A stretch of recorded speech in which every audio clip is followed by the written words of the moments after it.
Եվ այսպես ուշադրություն այս վայրկյաններին իսկական սկանդալ է տեղի ունեցել։ Շիրակի թեմի առաջնորդը հայտարարություն էր տարածել, որը հիմա համացանցում տարածվում է։ Նա ասում էր հետևյալը, որ ես Ռոբերտ Քոչարյանին եւ Սերժ Սարգսյանին անձամբ համոզում էի, որ պատերազմի օրերին Հայաստանի Հանրապետությունում տեղի ունենա ռազմական հեղաշրջում։ Ռազմական հեղաշրջում, այսինքն բանակը դուրս գար սեփական իշխանությունների դեմ եւ բանակը Հայաստանում վերցներ իր ձեռքը իշխանություն։ Դա կլիներ պաշտպանության բանակը կամ ազգային անվտանգությունը կամ ոստիկանությունը, այսինքն ինչ-որ մի ուժային կառույց կամ հենց բոլոր ուժային կառույցներով դուրս գային իշխանության դեմ, ինչը որ տեղի չի ունեցել, այսինքն ինչ է սա նշանակում, որ հետո ասում են, թե այսօրվա իշխանությունը ընկել է եկեղեցականների հետևից, բայց փաստորեն եկեղեցականներն են ընկել իշխանությունների հետևից, մենք իշխանության պաշտպանը չենք, ոչ էլ իշխանությունը մեր աչքի լույսն է, բայց այստեղ կա մի հատ խնդիր, որ եկեղեցականը, քրիստոնյա մարդը, որ ասում ենք, եկեղեցականը քրիստոնյա մարդուց ավելի քրիստոնյա պետքա լինի, որ ինքը ներկայացնում է եկեղեցուն, Աստծո խոսքը եւ այլն եւ այլն։ Իսկ սովորական մարդուց ավելի քրիստոնյա մարդը հայտարարում է մի հատ ահաբեկչական հայտարարություն, եւ ասում է ես համոզում եի, նրանք ինչ չլսեցին ու մեղադրում է Սերժ Սարգսյանին եւ Ռոբերտ Քոչարյանին, որ իրան չեն լսել եւ Հայաստանում ռազմական հեղաշրջում այդ ժամանակ չի արվել։ Սա խայտառակություն է եւ մենք գիտենք ինչի համար ազգային անվտանգությունը այս մարդով չի զբաղվում, որովհետեւ այս մարդու հայտարարություններին երևի թե լուրջ չեն վերաբերվում կամ էլ լուրջ են վերաբերվում ուղղակի որպես եկեղեցական չեն ուզում աղմուկ բարձրացնեն, որտես ընդդիմադիր մարդեր ձերբակալեցին, բայց արյունտես որ այս ընդդիմադիր մարդ լինելուց բացի այս մարդը հասկանալով թե չհասկանալով, չգիտակցելով արել է մի հատ հայտարարություն, որը կարող է լինել շատ ծանր հետևանքներով լի գործողության սկիզբ, ինչը որ իրավապահ համակարգը չի արել։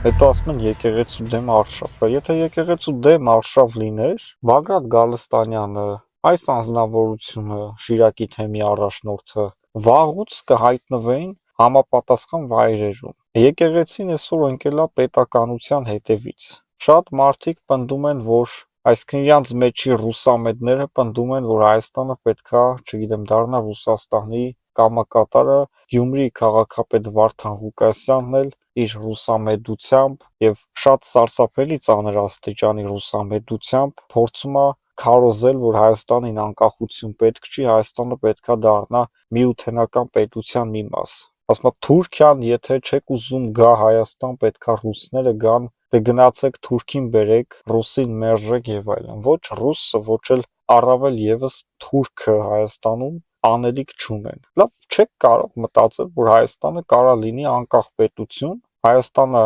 կարա իր անկախությունը պաշտպանի,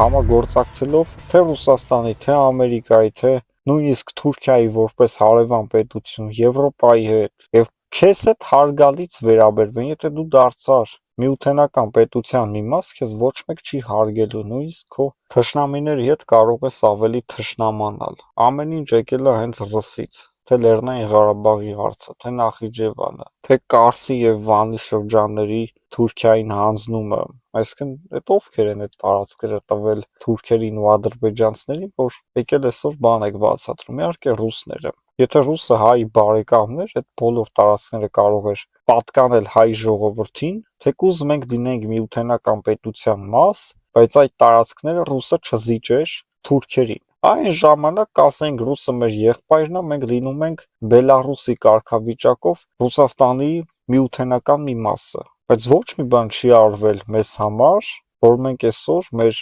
անկախությունը թեկուզ կիսով չափ զիջենք։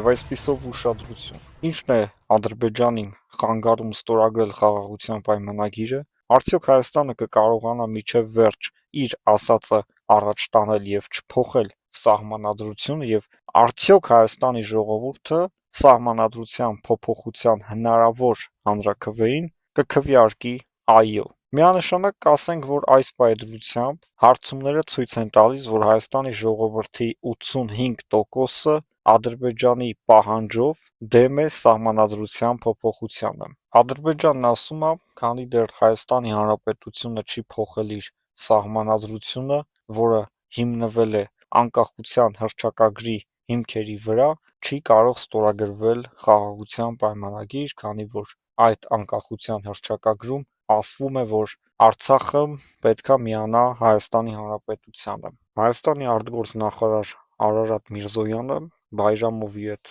Թուրքիայում տեղի ունեցող հարց ու պատասխանի ընթացքում ասաց հետևյալը, որ առանց այդ փոփոխությունների հնարավորություն կա ստորագրել պայմանագիրը, չասեց իհարկե, որ մենք երբեք չենք կարող փոխել սահմանադրություն եւ այլն, այսինքն երևի թե Հայաստանը սահմանադրության փոփոխության հարցը թողնում է ամենավերջին պլանին։ Մենք չգիտենք, մենք այս հարցում ունենք աջակցություն տարբեր երկրների կողմից, օրինակ Ֆրանսիան ինչ կարծիք ունի, օրինակ Իրանը ինչ կարծիք ունի, Ռուսաստանը ինչ կարծիք ունի, որովհետև բոլորի կարծիքը այս հարցի վերաբերյալ Հայաստանի Հանրապետությանը հետաքրքիր են, բայց ոչ մի պետություն չի ասել, որ Հայաստանը պետքա փոխի սահմանադրությունը, եւ դա է միակ խոչընդոտը, որ այսօր չի ստորագրվում խաղաղության պայմանագիր։ Հայաստանի ժողովրդին, ով ուզում է ստիպի կամ համոզի Հայաստանի ժողովուրդը Ադրբեջանի պահանջով որևէ